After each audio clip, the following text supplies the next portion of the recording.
Jones and his Burn the Koran campaign. I think he would say, this has got to stop.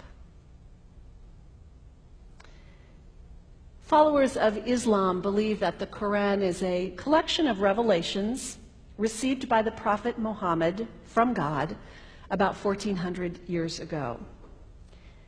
They believe that Muhammad was the last of a series of prophets and teachers and messengers that included Adam, Moses, Jesus, Abraham, all names revered by us as well. The word Islam means peaceful surrender to the will of God.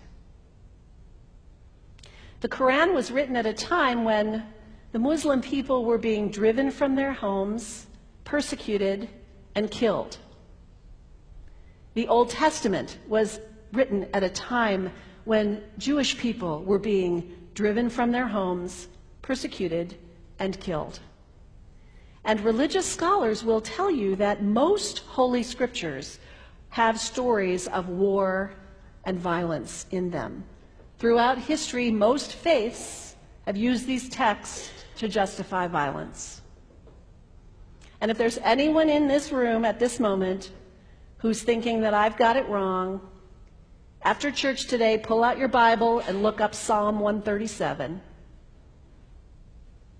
And you'll see that our own text has passages that can make us uncomfortable. But also, like the Bible, the predominant message of the Quran is of peace and care and loving God, justice, care for the neighbor, care for the stranger. In the Bible, we have thou shalt not kill. In the Quran, we have whoever kills another, surely he is killing all of humanity. And whoever saves the life of another, surely he saves the lives of all humanity. These are words of peace, words of faith, words that could save the world if we would take them to heart. The second thing you can do the next time someone sends you one of those emails demonizing Islam, delete it. Don't forward it. Don't participate in the stereotyping. Don't give in to your fear. It's okay to be a little afraid. We all have those emotions. Just don't give in to it. Don't sign on for it.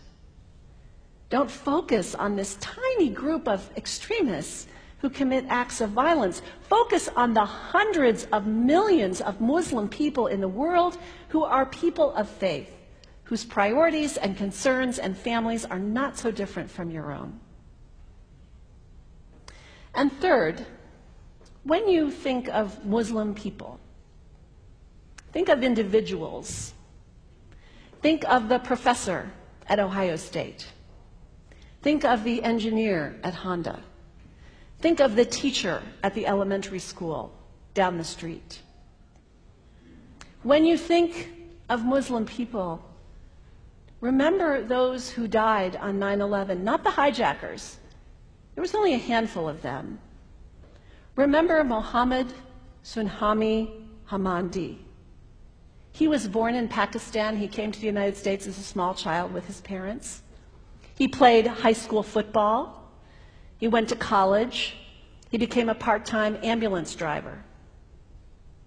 He died, this Muslim young man, on 9/11, trying to rescue people and save lives. When you think of Muslim people, remember Mohammed Salahuddin Cloudhurry. He was a waiter at Windows on the World, which was at the top of the World Trade Center. He died that day. His wife had their baby 2 days later. When you think of Muslim people, remember Rama Salih. She was a woman, 28 years old. Her neighbors described her as fun and outgoing and generous. And she died on American Airlines Flight 11, 7 months pregnant with her first child. Remember the founder of the Islamic Circle of North America, who worked in the World Trade Center and also died on September 11th. That same group now is giving away tens of thousands of copies of the Quran in response to the campaign about burning the Quran. In the language of their own tradition, they are spreading words of faith and peace and hope. One of the ladies at the 8:30 service this morning said to me after, maybe we should declare September 11th, buy a Quran and read some of it.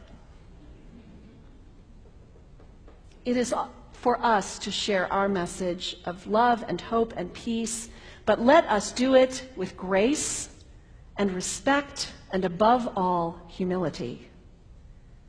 God grant us, as individuals, as a nation, as Christians, the humility for this work.